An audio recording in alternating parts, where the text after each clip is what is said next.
En la región de Cantabria, envuelta en brumas y misterios, se cuenta la leyenda de un ser excepcional, conocido como el hombre pez de Lierganes.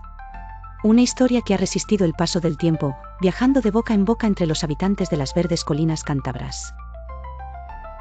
Esta leyenda remonta a finales del siglo XVII, y su protagonista es un joven llamado Francisco de la Vega Casar. Nacido en el pequeño pueblo de Lierganes, Francisco era un muchacho corriente, dedicado a sus tareas rurales y a la pesca en los ríos cercanos.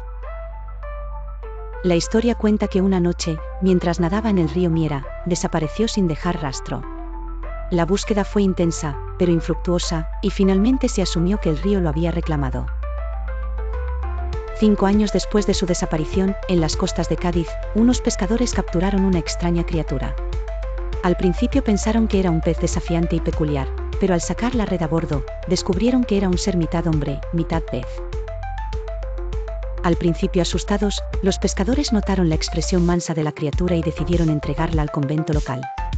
Fue en el convento donde, luego de limpiar y alimentar al ser, los frailes descubrieron que no solo podía caminar como un humano, sino que también tenía la capacidad de hablar. Su vocabulario era limitado, pero entre las palabras que repetía sin cesar se encontraba un nombre: Lierganes.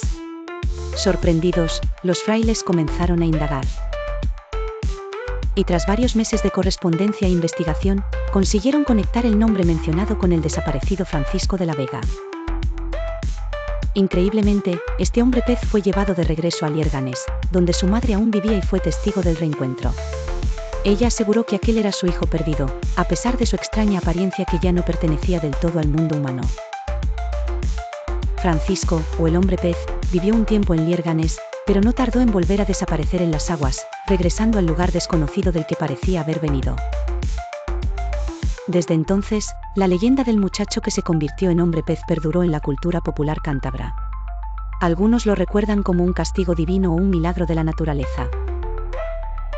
Pero todos coinciden en que su historia es un reflejo de los profundos misterios que aguardan en las aguas de Cantabria.